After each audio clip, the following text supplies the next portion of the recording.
হাতে 1,00,000 টাকা আছে। হুজুরের কাছে পরামর্শ চাইতে এলো 20 বছর বয়সী এক যুবক। কি ব্যবসা করতে পারি? হুজুর মুচকি হেসে বললেন, শুধু দুনিয়াবি ব্যবসার পরামর্শ দেব নাকি 1,00,000 টাকায় দুনিয়া আখিরাত উভয় জাহানে লাভজনক ব্যবসার পরামর্শ দেব?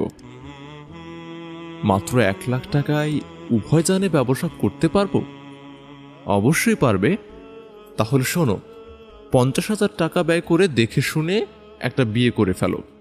বাকি 50,000 টাকা দিয়ে ছোটখাটো ব্যবসা শুরু করো। এত অল্প টাকায় কি ব্যবসা করা যায়? আমি যে ব্যবসার কথা বলবো তাতে এত টাকা লাগবে না। আগে মসজিদের সামনে আতর বিক্রি করতে না? জি। তাহলে ওটা চালু রাখো। স্কুলের সময় ঘরে বানানো আচার বিক্রি করতে পারো, ঝালমুড়ি বিক্রি করতে পারো। আর হুজুর, আখিরাতের ব্যবসা কিভাবে করব? আরে, বিয়ে করাটাই আখিরাতের ব্যবসা। তোমার বয়স এখন 20, আল্লাহর রহমত থাকলে বয়স 40 হতে তোমার প্রায় 5-6 জন বা আরও বেশি সন্তান হয়ে যাবে। দিনদার বউ ঘরে তুলতে পারলে তোমার সন্তানরাও ইনশাআল্লাহ দিনদার হবে।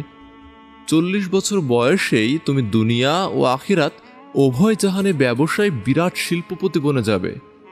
আর হ্যাঁ, তোমার আপত্তি না থাকলে বিয়েটা আজকেই হতে পারে। আমাকে কে পাত্রী দেবে?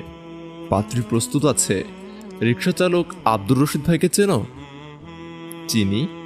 তার মেঝো মেয়ে। আমি জানি বাবার মতো মেয়েরাও ভালো। মেয়েটা মাদ্রাসায় কয়েক জামাত পড়েছে। আসরের পর বিয়ের আলোচনা, পাত্র পাত্রীর সাক্ষাৎ, এশার পর মসজিদে বিয়ে সম্পন্ন। অল্প দিনেই আতরওয়ালার 2 জাহানের ব্যবসা বেশ জমে উঠেছে। 20-এ বিয়ে, 40-এ শিল্পপতি উভয় জাহানে ইনশাআল্লাহ।